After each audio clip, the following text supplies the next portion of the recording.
G'day Australian men and women, welcome to Red Pill Sparky. This video is for entertainment purposes only. Viewers are advised to do their own research and to question everything always. If you have any sort of functioning fucking brainstem, you would be doing that. This video, or rather it's an audio today with some stuff on the screen so you don't think your little precious computer screen or phone screen, your little black mirror is fucked, is brought to you by The Light Australia. That's thelightaustralia.com. They do not pay me to promote them. I actually do it for free, because I love what they do. That's the same reason I buy their papers and hand them out. You can do that too. Later in the video I'll be telling you about a little stunt that we're trying to get off the ground, you might say, which will really do The Light Australia the world of good, and thus do the world a lot of good. Today I'm going to be speaking to Sensei Kim, a mate of mine, about our respective martial arts careers, when we started, what we've done, what bullshit we've seen, etc., how it's positively affected our lives or even negatively, and etc. So, g'day Kim. Yeah, so, how old are you, Kim? 59. 59? Unfortunately I have to admit to that. 59, or, yeah, you sure? Sorry, no, 69. Yeah, well, there you go. I was going to say, yeah, you just...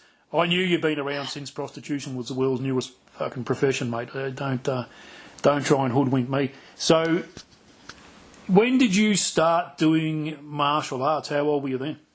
7. 7 years old. I was a little bit different to most people. Yeah, I started in fencing. And now fencing is a martial art that is not recognised by many people. But it started me on the track of being able to defend myself in various ways.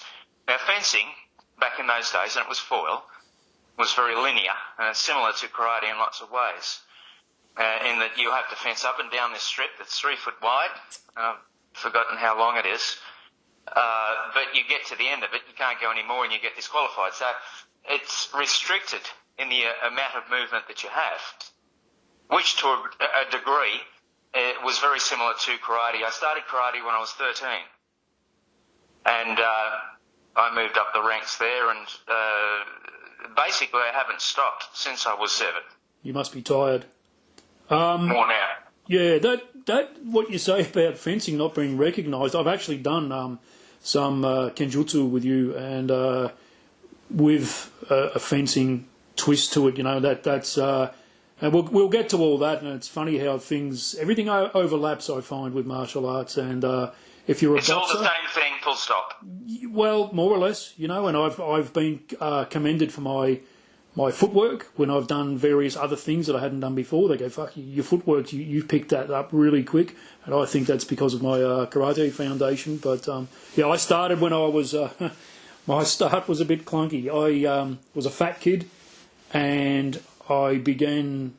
My 2 brothers were doing boxing in Melbourne, and my mum said I'll take him along. You know, that she wanted me to go along with him, and I fucking. How old were you? 12, and I hated it. I got they made you do stuff. You had to do sit-ups, push-ups. Fuck that, and run around the block. It's like run. No, I don't do that. But you have to do it, and you also spar, and you get punched in the nose. This was there was no Velcro. It was all lace-up gloves, which kind of shows my age. I'm pushing 54 now. And, yeah, I fucking hated that. I think I did 2, maybe 3 of those. That was that for about 3 years. And then I started, 4 years, I started karate when I was 16 and really took to that like a duck to water. So what was your style of karate when you... Goju Kai, yeah, well, mine was Goju Ryu, yeah, and it was only sort of much later that I realised what Goju Ryu means, not just the translation of the word, but how it's applied to that style. And yeah, were they big on Kumite more than Kata, or was it a bit of both? Well, it's sort of equal. You go through your lesson, you start out with the basics, then you do compound movements, kata, and then after that it was sparring. Yeah. We were involved very heavily with Seiko. Move Oakley ran Seiko for decades. And amongst our number, we had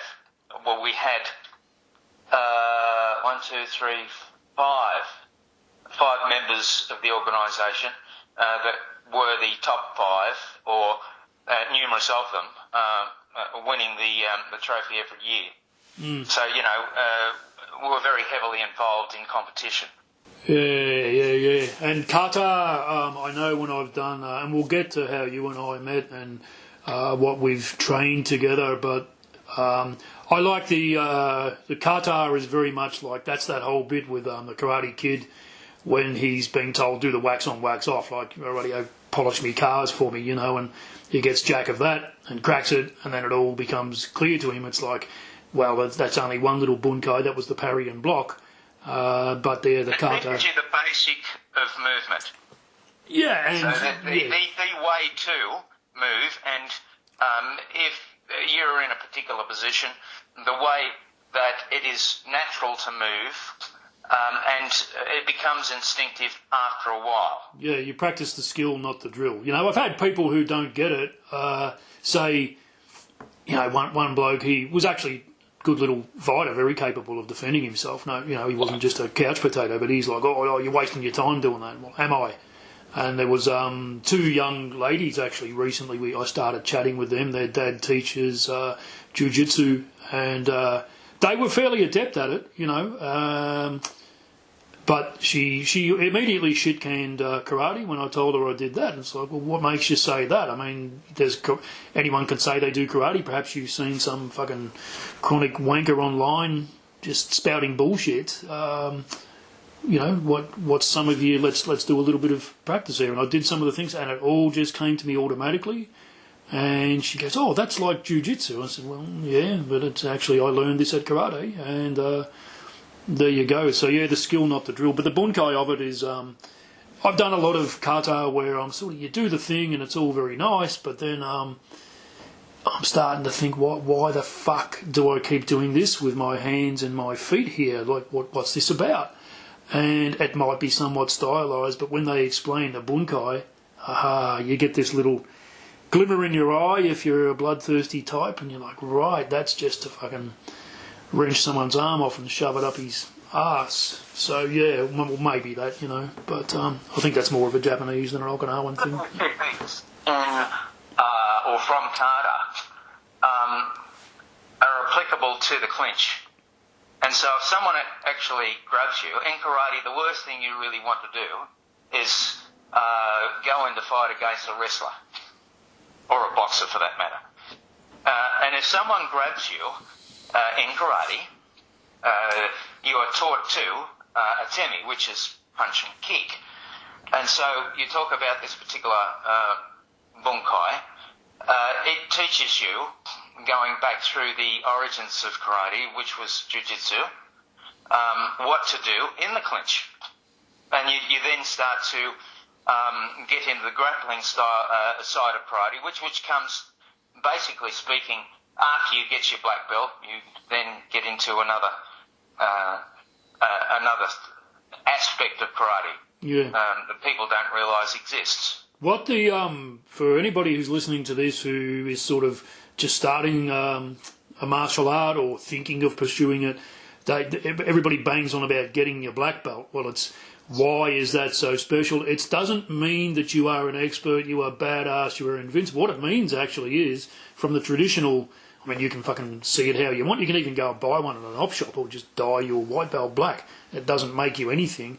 But it's meant to. They all have a symbol, the colour, and the white is purity. The yellow is a slight warning to you that your skills are dangerous, and the black belt is meant to signify, as I am told it, that you are now technically proficient in the basics. Congratulations, you can start training properly. So yeah, that's. It gives your opposition at the school the right to throw you around. That's the guts of it. Yeah. So if I have a black belt come along to me, then I have the right to throw them around, to do what I want with them, and they should be proficient enough to either defend themselves or to take the necessary breakfalls. There was a story I heard, anecdote of this bloke. He had trained for years and years. Everybody talks. You go to a dojo and people want to stand. Well, some people want to stand around and talk shit. I'd rather learn, and talk later. But he reckons he went to one particular dojo, and that's right. I trained at that dojo too, and I found it very good. I got my ass kicked by one bloke. He watched me beat a few people up in sparring, and he was watching me the whole time. This young kid, and this bloke, when I fucking met him, I was at the gym a couple of days before this, and he was doing the splits, and we got to chatting, and I said, "Oh yeah, you're from that karate dojo. Well, I'm going to go and try that out because I'm new to town."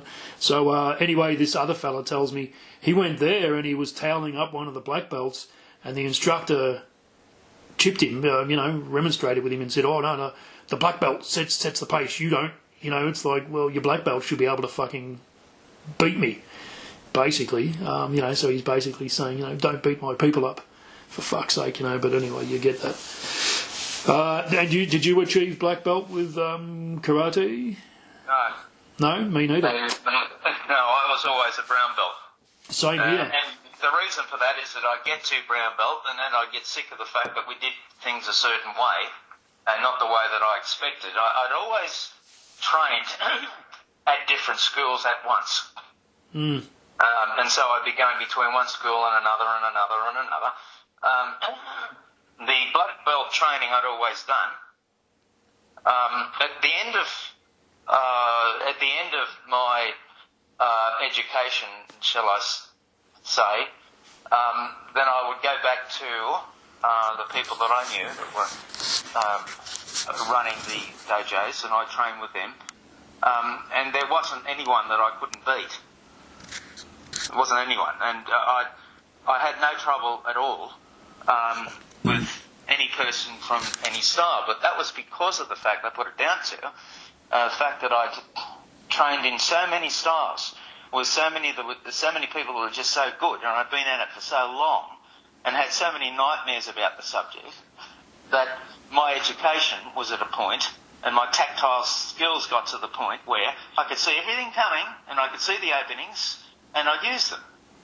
Yeah. And so I would always say to people, look, if you want to get good at this particular subject, do your work really hard over a long period of time, do everything else as well, and understand techniques that this particular school does not understand or does not teach.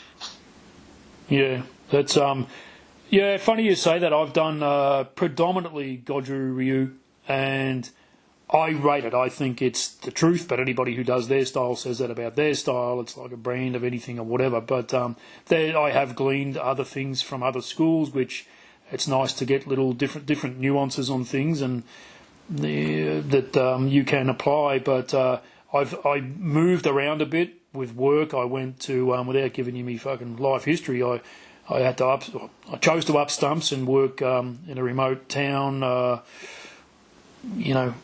5 hours travel from where I was, and so I started training in another dojo there, and that's where they put me on as an instructor.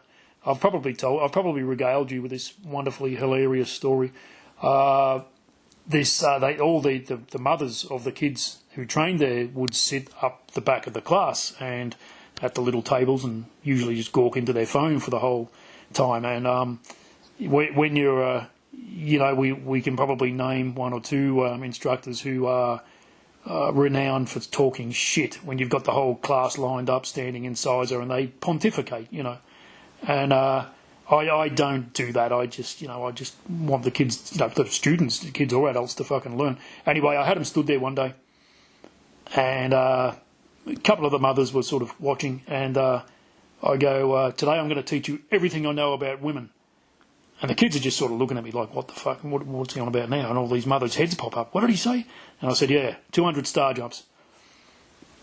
Anyway, you had to be there, I suppose. That is funny. Well, look, I'm lost on that, but I guess that, if you were to expand on that a little bit, I'd understand. Well, you had to be there, but basically I know nothing about women. after all this time, and it's fuck it, let's do star jumps. Yeah, it got a couple of giggles from the MILFs there. Anyway, moving along, but yeah, I'd done training at various places, mostly due to changing locations, and you know there was I had a hiatus of a couple of years. A few years I was living with me mate in Melbourne. Madhouse it was, motorcycles in the house, motorcycles in the garage, pinball machines, fucking wild, good times.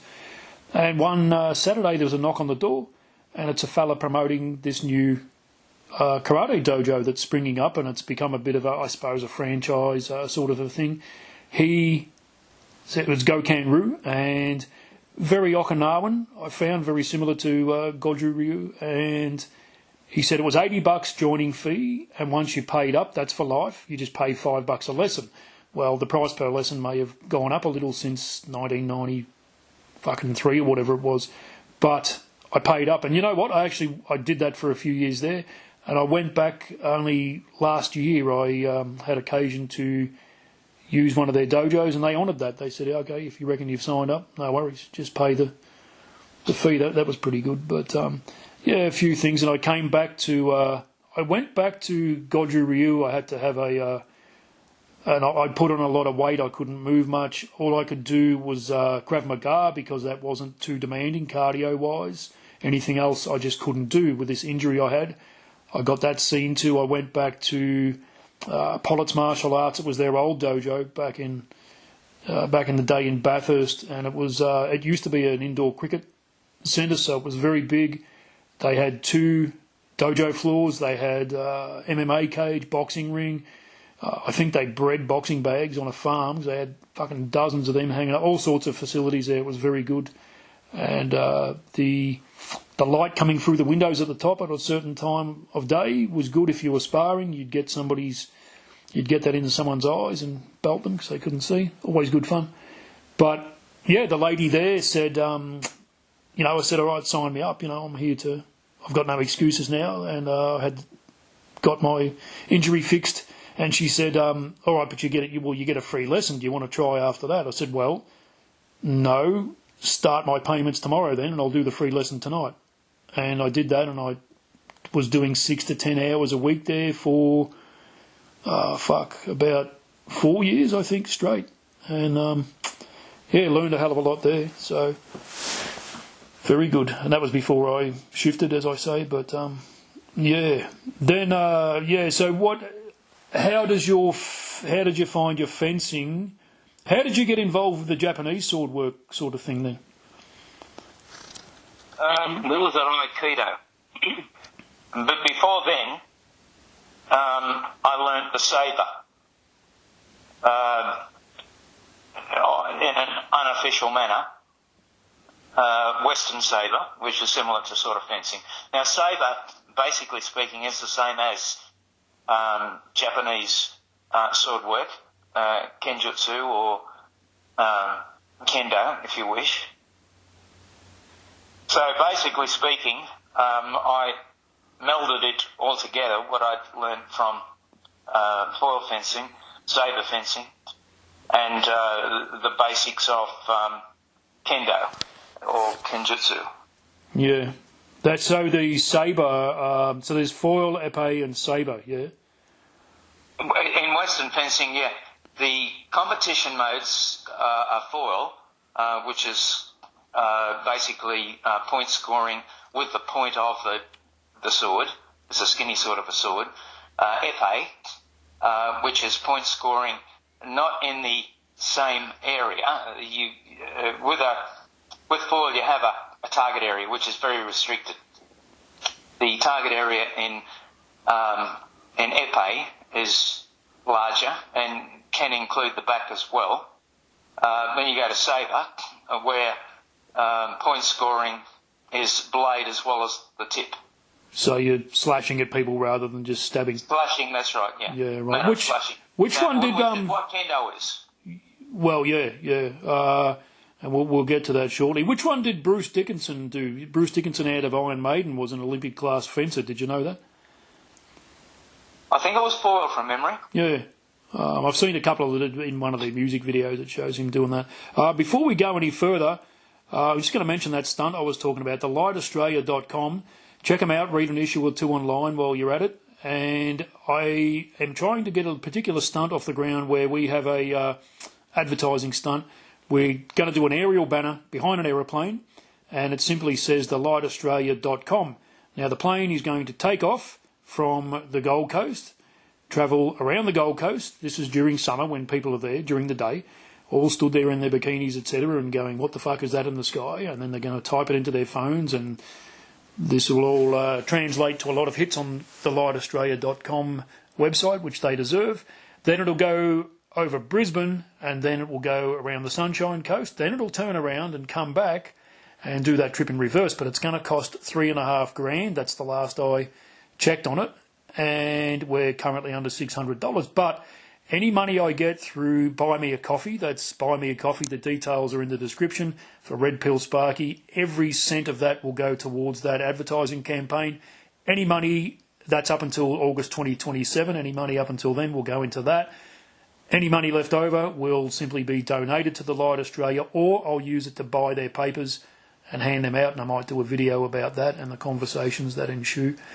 So you also, it's funny just how one thing translates into another, and you see people like, I know last night I sparred doing Muay Thai, always good fun, but there's me and another particular fellow, we're steeped in karate, and that really, I had to really concentrate hard last night on my stances, etc. I always throw in a couple of karate kicks because I can, and that sort of gets the strictly Muay Thai people scratching their heads, or rubbing their heads. But it's funny how one thing translates into another, and one style one discipline bleeds into another, I should say. Well, the disciplines or styles all have their rules, and you work with the rules. What I found was that when the rules were relaxed or removed, then you're able to use other techniques. And these other techniques are very effective in street fighting. Yeah. Yeah, well, the rules schmools, when it's, when certain things are out the window. Do you remember, well, you wouldn't remember it, but Rommel was famously, in his Africa campaign, he used the Flak 88 anti-aircraft gun, which was, in that particular format, it was on a trailer. And that could actually be lowered past 0 degrees, probably to travel with it. I suppose it wasn't designed to fire lower, but he used that to effect on tanks, and tanks don't fly. And he shot the 8th Army's tanks with it quite famously, and inflicted enormous fucking damage on British armour. And there was a British officer who demanded to meet Rommel. And this happened more than once. And he was taken to see Rommel, and his words were, in this incredulous, very clipped British accent, he said, "You can't use anti-aircraft guns on tanks, it's bloody unsporting." Well, it turns out you can. You know, there's a lot of things you can do. But yeah, if there's rules, there's rules. But when it comes to self-defence, you use whatever needs to be done within the realms of proportion. You can't fucking flog somebody to death because he, hurt you. Is to stop people doing what they are doing. If they're attacking you, you would assume that they shouldn't be attacking you. So the law gives us the right to defend ourselves. Doesn't give us the right to beat the daylights out of someone or kill them. Unless they mess your hair up. And so, basically speaking, you need in your bag of tricks sufficient to stop the assailant. When I was 16, I learnt jiu-jitsu. Now, part of that jiu-jitsu was actually judo. And you use judo, or you train in judo, when you want to go into a competition and test yourself or train yourself further. The jiu-jitsu is anything goes. And in training, of course, you've got to be very careful about hurting your training partner. But there's the difference between the two, basically. Yeah. I found that when I was training in jiu-jitsu, it gave me the basis of self-defence, even though I had been at karate since 13. In other words, I could then defend myself against a big footballer, and I was never attacked by midgets. It was always by people bigger than me and stronger than me. So I needed techniques that were good enough where I could actually defend myself. Because you're no, let's just say you're no fucking giraffe, are you? How tall are you? 5'7". 5'7", yeah. So, but you're not small. You're not. I've grappled with you, and I'm around. What am I now? Probably 98 kilos today, 6'2", and I've tried to push you around, and it's no easy task. Is that from? Do you do particular training, like physical training for that? I've always pushed weights. Yeah. And I try to tell everyone, look, it's not all the time that your techniques are going to be easily used or used at all. Sometimes it comes down to brute force and ignorance that will get you to a certain point where you can use another technique. So it makes sense you should be strong enough to defend yourself. Yeah. What's I know the answers to this already, and I smirk in anticipation. What do you think of some of the absolute fucking wank that they teach on for example on YouTube? Some of the self-defense things that's just bollocks. It's really fucking. You're talking about handies. I have a lot of trouble with Krav Maga. Is that what it's called? A lot of trouble with that. You get people teaching it. Now, it might not be everyone that's in the Krav Maga. There may be people who are proficient at it, but the guts of it is that the techniques that I've seen, and all of them, have been an extraction of handies. Now, teaching people handies is all well and good. Now, I had a gentleman I was training a couple of weeks ago, big bloke, probably not all that strong. A very nice bloke, actually, but I was training with him, and I trained the way I normally do, respectfully, and I didn't think that I was going hard at all, but he was complaining about the fact that it took him 2 weeks to get over it because he got sore back and sore this, and so he had all these, minor injuries. I went light with him. Now, if I was to train with someone that was really heavy and hard, I've got to do what I do, and so I do go hard with them. Otherwise, I'm not going to be able to push them around. They'll be pushing me around. Yeah. And I won't be teaching them techniques that they need to learn. Now, with this particular gentleman, I thought I was going really light with him. The point is that he hadn't done much or any training for a long time. People these days expect that when they do any sort of training, that you should do handies, and not hurt them, not push them hard, not throw them, and they should be in a position where if you get them in an arm lock or whatnot, you shouldn't be applying any strength at all. Well, people just... If someone gets hold of you in the street and they want to do you damage, they're either trying to hurt you or they're trying to kill you. They're not there for team biscuits. You need to be able to effectively defend yourself against the biggest, heaviest and nastiest people that you can find. Which takes, look, yes, I agree. However, I do see it from the perspective of somebody who might find your ad and want to train with you.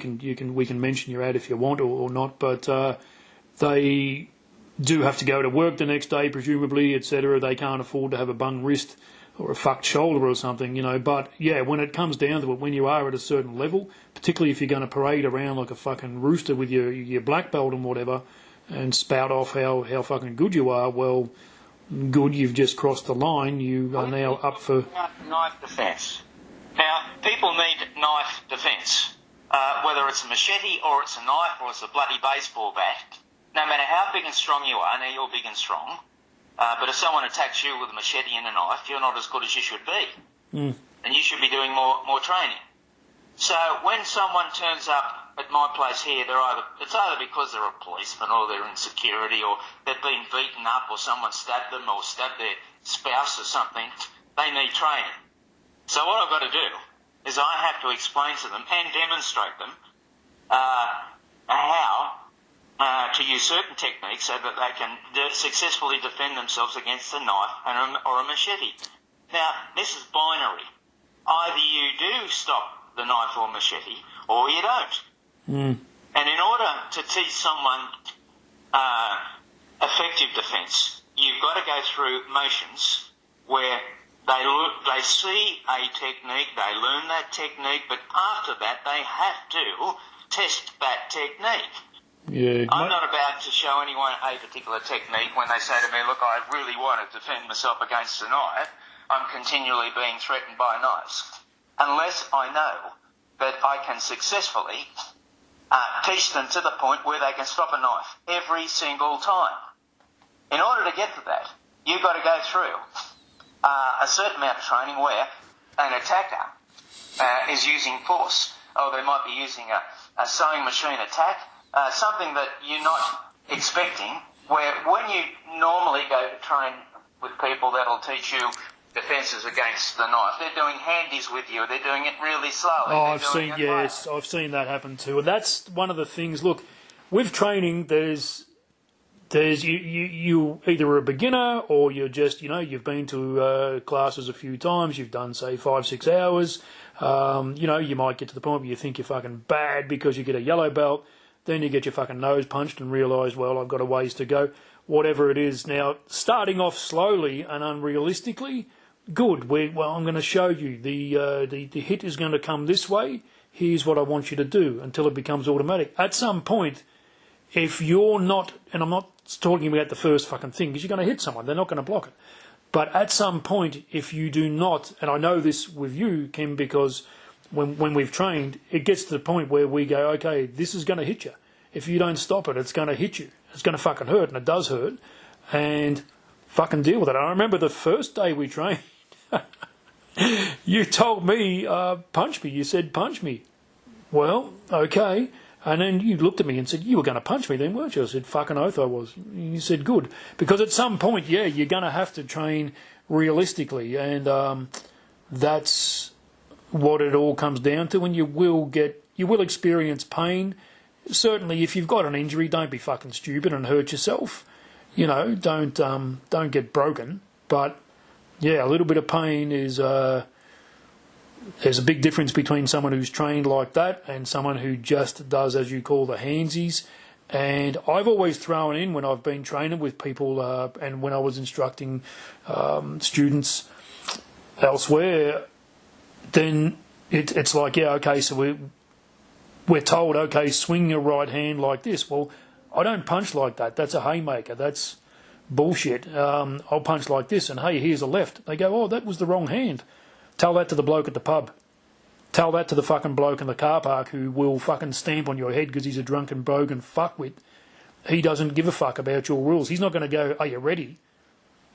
It's fucking frightening what goes down in a real fight. And if you want to get to the point where you are that badass who can turn it around and or proficient, so you can turn it around so they wish they hadn't got out of fucking bed that day, you need to train realistically. You need to train a lot, regularly. Yes. Now, I can teach techniques to people that work 100% of the time, provided they are proficient enough to use those techniques. Now, to get that proficiency, you need to train. You need to go through it. You might need to use a particular technique 3,000 times. That means you need someone attacking you with a knife 3,000 times to get to the point where you'll see it coming and you know exactly what you've got to do and you become proficient at moving in and handling that person. Most people will not go through that period of 3,000 attacks defending. Yeah. They can't find someone to do it with, or they're too lazy, or they just give up, whatever it is. But unless you actually become proficient at that technique, you can't be assured of being able to use that technique if someone in the street decides they're going to knife you. That's right. So for anybody who's just picked up a tourist brochure because they want to travel to Melbourne, you might want to brush up on your fucking anti-machete techniques too. But with that, you mentioned 3,000 times. That's not really an exaggeration. With the with military, I certainly know this is true with the US Marines. I've heard them talk about it, and it would be true for a lot of military forces around the world, where they do things like rebuild a rifle, and there aren't that many parts to it, but they have to rebuild it. They do it 1,000 times. And you know why? Because you might do it 10 or 15 times, brush up on it once every few weeks. Yeah, you can do it, but not when you're getting fucking shot at. Not when your mate's leg has just been blown off by a fucking mine or whatever, and there's an enemy running at you with a fucking bayonet who hates you with the utmost intensity and wishes to fucking skewer you with it. That's when all that's when all your thoughts, I need to think about this. I had a bloke the other day, this customer, lovely fella, we was doing some electrical work, and I don't know how it came up, but he said, I watched this defence thing on YouTube, and self-defence, and I said, oh yeah, this will be good. He goes, like if someone's got you by the throat, you hit their ribs with two hands, do you? I said, well, come and show me, I'm interested. And I grabbed him by the trachea, and I certainly wasn't applying any pressure. And he's like, oh, so he's giving me a tap on the ribs. And I said, yeah, what the fuck is that? Giddy up? What's that about? And he goes, oh, well, that's what. I said, well, do it hard. I mean, bloke's got you by the throat here. And so he's hit me fairly hard. And, and I'm not I'm not built like a fucking baked rabbit, but he's like, oh, I don't want to hurt you. I said, well, I want to hurt you. I've got you by the fucking throat. There's no country in the world where they, do that instead of shaking hands. And he's hit me fairly hard, and I'm like, mate, forget about it. And then he's looking at, trying to count fucking ribs, and I said, mate, you don't have time. You need to do what works. You need to test it, ensure that it does work. It's all very well some tosser making a fucking video. Have you heard of Hollywood? Have you heard of the news, the mainstream news in Australia? What you see on a screen isn't necessarily for fucking real. And you need to, definitely make sure it fucking works, and that's something you and I do, Kim, and we'll talk about that soon. We're getting to all that. And you need to practice it 1,000 times. You know what Bruce Lee said, don't you, about which man he fears? You know that one? I've got to the point, as you know, where I'm trimming down my techniques to the very minimal number that I need. And so, the 800 techniques that I've learnt over my lifetime, I'm now trying to pare it down to sort of 20. That's it. Yeah. Because I know that if I keep training those 20 techniques, then I'm going to be a whole lot better than the people that train 800 techniques and they're not all that quick, they're not all that strong about it, they're not all that good about their Muay. It's all about Tai Sabaki, which is your distance from the opponent and your positioning with regard to that opponent within that distance. If you can manage that, then strategically you'll have it won. So many times we've trained, and I've said to you, well, where's your defence now in the midst of a technique? And you said, well, I don't have a defence. Well, that's the reason I'm doing this particular technique. You strategically get into a position where your opponent does not have a defence. Yeah. Yeah. And that makes sense, doesn't it? Your movements must be instinctive. You've got to do it so many times that you don't have to think about doing it. So very often I'm in the middle of teaching a technique, and the attack will come in, and I've used a technique which is a different technique to flatten the opponent. And I've done that because it's been instinctive, and I've forgotten what I was doing. Must be instinctive. Yeah, that's right. And that's, what Bruce Lee actually said with regards to that was, I don't fear the man who knows 1,000 techniques. I fear the man who knows 4 techniques and has practiced them 1,000 times. And that's why any good karate dojo will have a very strong emphasis on the basics. And it doesn't matter. Is where it's at. Fuck yeah. And it doesn't matter if you're 6-dan black belt, one of the hunchies, or the only hunchie I've trained under in Australia, Ian Pollitt, he is all about the basics. Yes, he knows a lot of technical stuff and he will impart that on his students, but he will drum the basics into everybody. As a brown or black belt, sure, you do more technique, you might do some things that the white belts won't, and then the yellow belts are doing whatever, and the green and purple belts are doing their things, whatever, but you're all pretty much doing the same things. I remember fighting I sparred a fella there. I'd been nagging him to do it, and he fucking mopped the floor with me. And it was after two 1-hour sessions on the one Saturday. I said, well, we're going to spar or what, mate? And I was sort of it became a bit of a stir thing. And one day he said, yeah, all right, let's go. And we did 5-5-minute rounds. I wanted to stop after a couple. He said, no, I'm in the mood now. I thought, oh, fuck, crikey, here we go. And in the end, he said to me, very good young man, and he said, he told me a couple of things that I needed to do to improve on, and certainly I see the value in that. But the other thing he said to me was, he goes, all I'm using on you is about 4 or 5 moves. It's just a different combination of them. And that is so true. So, yeah, all the technical, fancy fucking shit, it might look good in the movies, but you might be training to do something that's going to fail. I do want to mention something. I want to go back to Krav Maga because I have studied it, and I want to say something in its defence. But before I do, I want to mention somebody who does sponsor me, and that is jansuper.com.au. Have a yarn with Jan, that's Jahn. Details are in the description about your own self-managed super fund.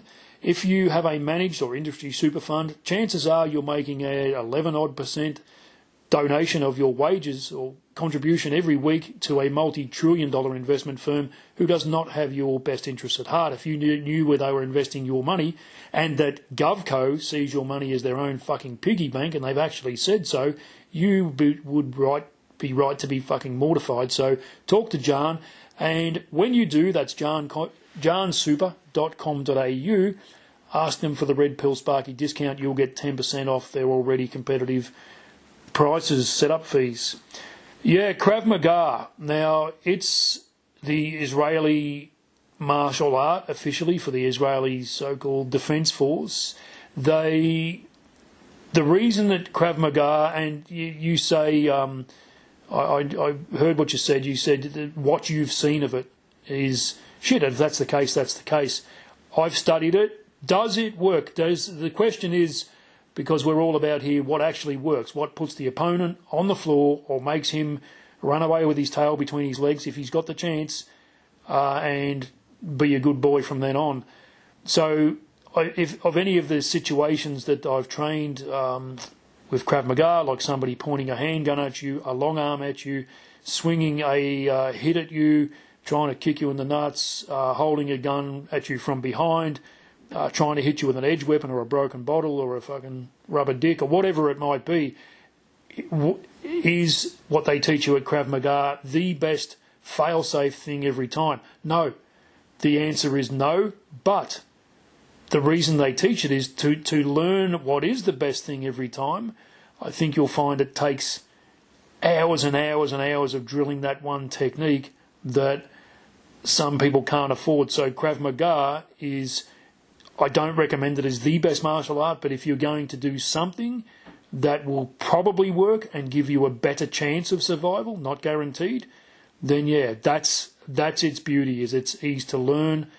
It's a compromise, right? That's what that's about. So, but like anything, it's like you can run a Krav Maga school, you can put a video on YouTube teaching people Long Dong Do or whatever it is, and you can say anything and go, well, if somebody does this to you, just do that. We know this with a certain, my favourite, Aikido technique.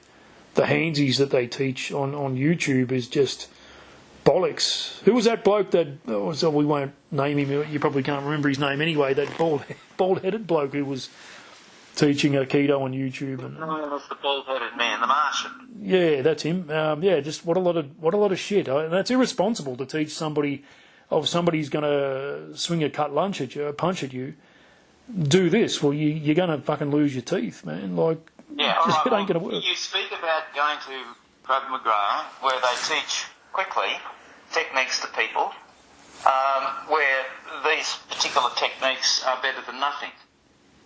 Well, it might take 2 lessons for a particular student to pick up the Krav Maga technique. Now, let's just talk about Shihonagi, of which you are very familiar. I like it. I can teach Shihonagi in a certain way to a particular person To someone that's this experienced, it would probably take me 2 hours to get them proficient at it. And I've done that.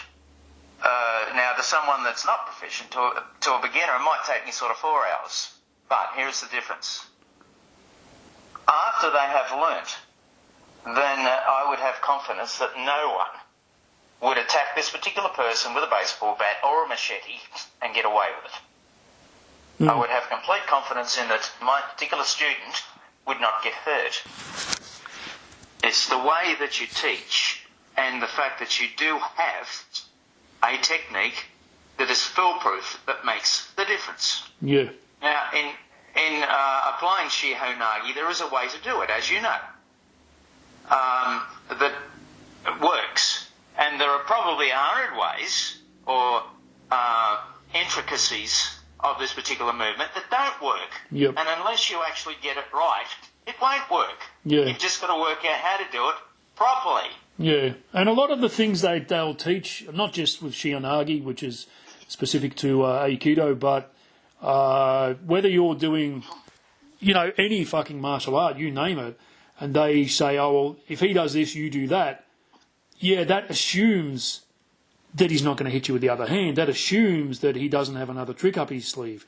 That assumes that he is compliant. Well, and that assumes that, it's a Tuesday and, there's a fucking 3/4 moon or whatever else. It's like you've got to refine things so that if you want them to work guaranteed, not just probably work against most people, then, I suggest if you have the time, take the time to train a lot more, with a lot more focus on each technique that does fucking work, So I like Shihonagi. One of the beautiful things I liked about Aikido is that I'm a fucking klutz. You keep calling me that, a clumsy cunt, I think you called me once. Very nice. Actually, more than once. And you'll never forget that either, will you? No, I won't. I probably, anyway, we But I wasn't lying. Well, I wasn't lying when I made comments about your weight either. I say it because I care, and you'd be the right weight if you were a few inches taller, like that's... Thank you very much. Okay, so, there you go.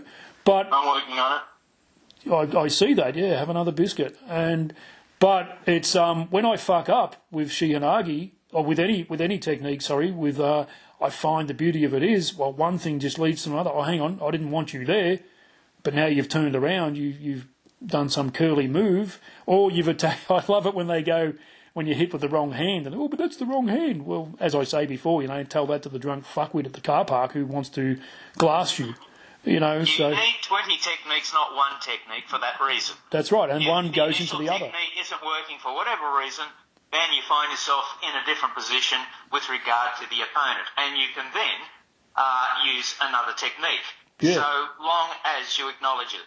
Correct, and that's what I've found, that I was accidentally using, I would accidentally fuck up, but then I would accidentally find myself using another technique and go, oh, fuck, I've still got him by the arm, I'm still, knocking him down, this is great, so there was that. I met you, what was it, 2020? Yeah, that's it, 20 years ago. No, 2020, during the height of the scamdemic, when 3 out of 5 people were dying, bullshit. During that, but it's, do you want to talk about your ad or not? Sure. Yeah, so you advertised on Gumtree, which is the Australian equivalent of Craigslist, I suppose, but you were advertising Jiu-Jitsu, Aikido, etc., and I saw the picture online. I hadn't trained at a dojo proper for a little while. They shut down because of government. You're supposed to say because of the virus, but, well, that's what I meant. Anyway, I got onto your ad and we chatted for a while, and then I come around to your house, and then you were straight away saying, I don't fucking do tea ceremonies, not interested in origami. I'm going to teach you shit that works every fucking time, guaranteed. I'm going to hit you with the biggest thing I can find, the fucking ground. You're going to get hurt. Are you down with that? Let's go. And I did, and I was stupid enough to keep coming back, and I learned quite a bit. And we did do a lot of training with the Shinai, and funny enough, that in a very wax-on, wax-off way, worked. I remember you taking it off, and you said, okay, you were trying to teach me how to body rip. And then you had me do it with a weapon, and then you said, right, I'm going to take this off you, do the same thing without that in your hand. And it was like, oh, hey, wow, same thing. I also noticed with Aikido that the movements are very, very fluid movements, and they are very, very similar to Kenjutsu, just without the sword. So it's a system, I think, a very... The difference between using a sword and using empty hand. Aikido, I have found, is the most refined method of the Japanese discipline of self-defense. It's a refinement of Jiu-Jitsu, Koryu Jiu-Jitsu, Daiataru Jiu-Jitsu. And so these techniques go back thousands of years. And the founder of Aikido had refined and refined and refined to the point where all these techniques, or most of them, were shortened, and it became extremely effective, and that's the reason I like it. To learn the techniques properly takes a good deal of effort and a good deal of time, but when you actually get it, you use so little energy, and it is just so bloody effective that from my point of view, for me to go back to using techniques of karate or Koryu Jiu-Jitsu or Kung Fu and whatever else that I've learnt is not effective. Yeah. To me, it's painful. So I gravitate to the refined techniques of Aikido. Yeah. There's not that many of them, but they just work all the time. Yeah, and as I say, one bleeds into another. If you get it wrong, you're still right, because you still can use another one. Do you remember, speaking of Shiyanagi, which is perfect for defending yourself against somebody who's going to swing something at you, like you give some asshole a cricket bat or something, they're going to swing it at you in a baseball bat-like manner. There was that fight in Adelaide, I think, between two bogans. And golf club. The golf club, yeah. And old mate had a golf club, and he fucking hit the other bloke on the head. Well, old mate did they shouldn't have been in that situation. Very naughty, all that, yeah, sure. But he did everything wrong, and he put himself in the worst position he could, i.e. at the end of the club where a golf ball would be.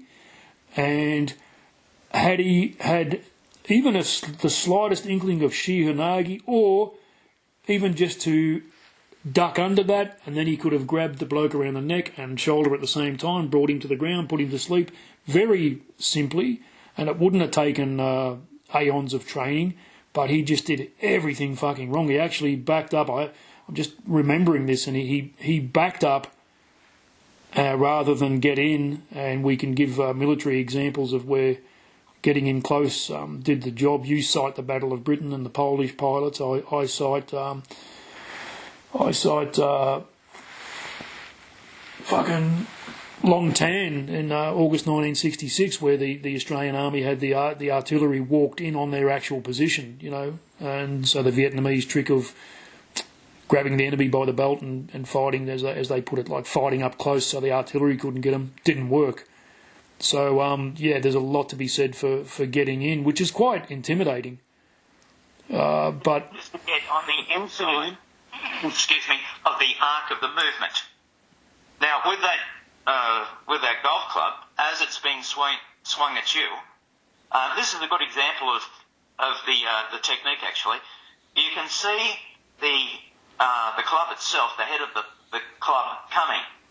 If you duck your head forward and then under just a touch, it can't hurt you at all. Mm. And it's the same technique if someone's going to swing a baseball bat or a machete or whatever it is. If you're inside the arc of movement, you cannot get hurt. The question is, what do you do when you get into that region in the arc of movement itself? Close. Well, in the case of the guy with the golf club, all he had to do really, the defender, is to move inside that arc and then keep moving and not stop. He would have pushed the guy with the golf club over. yeah, There was a Sotogeri. All he had to do was just push him over, grab him by the throat, whatever. As long as he was on the inside, then he had the advantage. Yeah, that cunt, he didn't even yell out 4, did he? When he... I don't think so, no. That was fucking unsporting. Unsporting indeed, yeah. What a savage. Right. Who would you rate as in real world, not just on the screen, as the most formidable martial artists, like your top few, either on the Hollywood screen or MMA or well-known martial artists? Benny the Jet. Benny the Jet, yeah. He did a thing with Jesse Enkamp, the karate nerd. He's yet to interview me. Maybe he's got the wrong email address. But, he's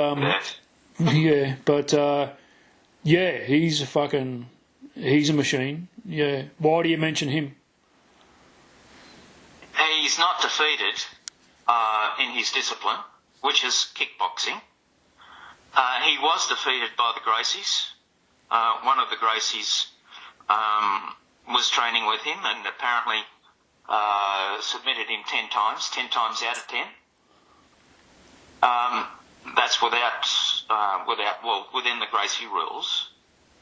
I don't know what would have happened if there had been no rules at all. Would Benny have prevailed? Who knows? Yeah. Then we talk about Bill Superfoot Wallace. I wouldn't want to fight him. Even, I think he's in his 80s now. He's still formidable. He's still fighting in his dojo and beating up all of his students. Back in his day, Chuck Norris was really good. Gene LaBelle was the best of them all. He's gone as well. Who was essentially a wrestler. Came up through judo and jiu-jitsu. Right at the moment, I don't know. I'm not up on the MMA. Look, I had Chris Dirksen come up from Melbourne, of which you would remember. Chris is one of Australia's best BJJ teachers. He's spent his life in teaching, and he said to me, "Look, between you and I, BJJ is not the best for street fighting." He cited a case where his wife was involved in an altercation. Shit. She used a pretty simple technique and was able to get away from the attacker. But when I trained with Chris, he was just exceptional with BJJ, just so knowledgeable, really good. Yeah. When I was teaching him knife defence and some other standing jiu-jitsu street defences, he didn't understand it. He hadn't had that education before. Sword work and whatnot, he hadn't had that education. So there were gaps in his education that needed to be filled. But I tell you, I would not have wanted to have gone to ground with Chris. He was just so good. These guys at BJJ, as far as groundwork goes, they are just the best. Yeah. The issue is that if there is no rules, if someone begins to pull you to the ground, it's so easy to use your elbow or your knee. These techniques are not legal in MMA. And you can do so much damage. You can stop the fight immediately if your knee goes onto their ribcage with all your weight. Same with your elbow with regard to their throat. Yeah. And the training that I did with Rungy Nichols at Who Dares, a military operation, was just so valuable to me because it taught me attacks and defences that were legitimate where there was no rules applicable. And so the guts of it is that any person at all should understand what to do if someone was to attack you that wasn't within normal rules. Yeah. What I'll mention here is you should also not take this as license to just go and, next time you get in a bit of an argument because your fucking neighbour used a rubbish bin or something, it doesn't mean that you can just wrench his fucking head off, right? Like, you look into the legalities of it, look into how much strife you can be in if you are an idiot and quite wrongfully... Nothing here in terms of survival And the guts of it is that we are able to defend ourselves. What we should not ever do is want to hurt anyone gratuitously. But we do have the right to defend ourselves, and this is what I teach people. If someone wants to hurt you seriously or wants to kill you, you have the right to stop them, and we should be doing that. And no one has the right to hurt you or kill you. And if they have that inkling, like at Bondi, someone thrashing around with a knife, you should have sufficient training. Everyone should have sufficient training so that they may be able to stop that person. Now, it might not be that they use one technique and get the knife off that person or knock them out.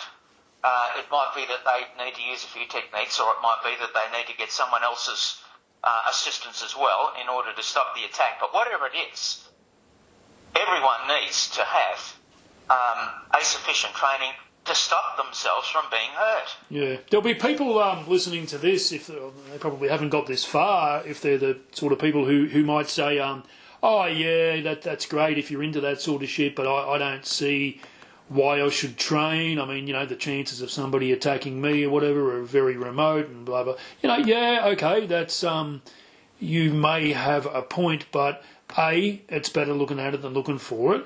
Then you might say, well, by that rationale, I should train in case I get attacked by a mob of fucking ducks or something. What food do I throw to get them away from me, and have that handy in my pocket? The chances of it happening are 0 to none. Well, I am glad that I train. I think it makes me a better man. It's kept me fit. Whereas I know a lot of mates of mine have gone off on a divergent trajectory, and they're slobs, and that's just how it is. And a lot of people I don't know too. I could be fitter, yeah, okay, but it certainly helped with that. So for my money, if you're going to focus on fitness, why not do a martial art? And it will keep you fit, and you get to learn these skills also with confidence. And I'm not talking about machismo fucking, the way some, the ego thing where people walk around with their chest puffed out and all that. I mean, there's no need for that.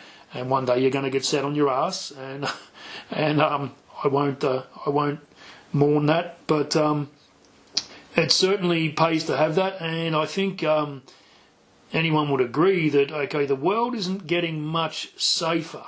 I think things are getting better in the whole scheme of things. People are waking up, things will improve, but in the meantime it's going to get worse before it gets better. And it certainly doesn't hurt to have some training, real training. I'm not just talking about YouTube fucking handsy rubbish. And you'll meet some great people at training too, and that's fantastic. It's a good thing for kids to do, because they learn the confidence, they learn the discipline to put in. Okay, this night and this night and this night I am doing karate, I stretch before class. They're all good things to learn. Can you imagine having never learned martial arts, Kim? You wouldn't imagine that version of you, would you? Well, I was forced into it. When I was young, I had to defend myself, and I've had this problem all my life. I was affected. I didn't want to get hurt anymore, and as I've gone through life, I've been in a position where I could defend myself. So many times I've defended other people. It's been good for the community. Yeah. When was that? In what capacity was that? What do you mean? Well, how did that transpire that you had to defend other people? It's happened on numerous occasions. One illustration is there was a carjacking. Fuck. Not far from my business, and one of the people, there was 3 people, quite nasty they were. They were going to take a car off a particular person, and so they were in the processes of getting him out of the car on the corner, quite close to where I was, and beating him up. Now, I must say that just before this happened, these 3 people went past a shop that was near to mine, where they broke the front window, which is a very big front window, and they ran past my business. I then got onto the police and explained that the three people had just broken the window and they're on the way down the road. Now, as they attacked the person that was in the car, my assistant, who happened to have been across the road in another shop of mine, saw it happen. He ran across and was giving assistance to the owner of the vehicle. I ran up there and one of them had a knife. Fuck it. Yeah. I ended up with him, and I dealt with him, and my assistant dealt with another one of them, and the third person saw what was happening to the first two, and he sort of hid. Now, when it went to court, we found out that these three people were indeed very bad, with a long list of previous issues with the police. And we'd actually stopped something that was pretty bad. We don't know what would have happened to the driver. They were intent on doing him a good deal of harm. And then there was the issue of what they would have done after that, because apparently the police had taken 70 calls previous to this from all manner of different people in the town of these three people assaulting people and stealing things and causing trouble in the town. So we had to have found these people on their way out of town. We did the community a lot of good on that particular day. Yeah, assaulting people, stealing things from people, breaking things, that sounds like a government to me. Maybe they were going to form a government, but no, that's imagine how many times this does happen and there's nobody around who knows what to do, and they would just stand there, you'd imagine, with a face like a slapped ass and think, well, what can I do? Or how many assaults occur on a train or whatever on a Friday night? Well, when there is a knife involved, people can get killed, and they are regularly killed. And this is why I say to people, look, I'm offering to teach anyone for no cost at all how to defend themselves against a knife or a machete or a baseball bat or whatnot. Isn't that a good thing? Don't you think you should be doing some sort of training?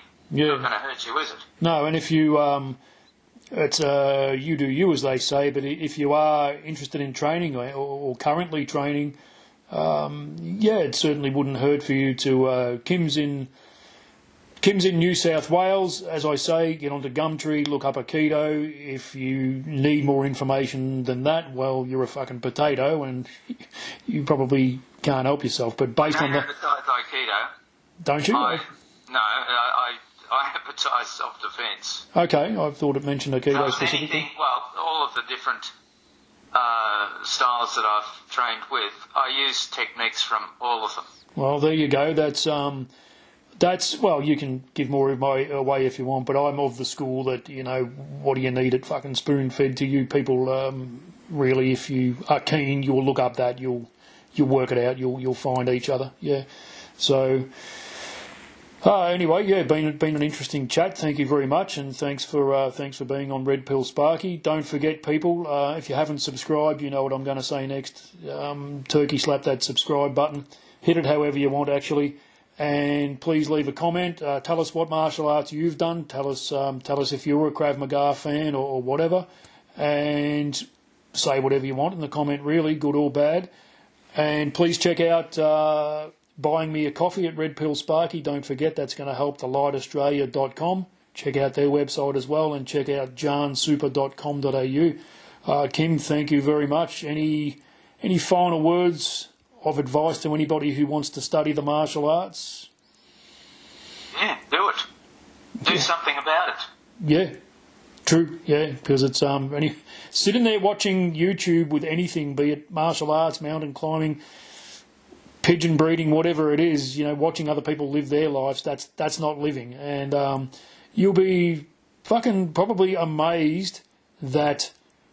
If you do start martial arts, it's a long road, and it's a never-ending road. You're not just going to get good at it. There's no hack that's going to make you bad in a week. I don't care what they say on their videos. It doesn't work like that. But just watching other people live their lives is what the Matrix wants you to do. So, really get off your ass, go to the dojo. Don't be shy. The people won't bite. and you pay your money. That's usually part of it, except when you train with Kim. And get in there and have a go, and you'll be amazed at who's looking back at you from the mirror. In a week, 2 weeks, 2 months, 2 years, 20 years, you'll be amazed at the path that it's taken you down. So anyway, again, thank you very much, mate. Bye. Cheers.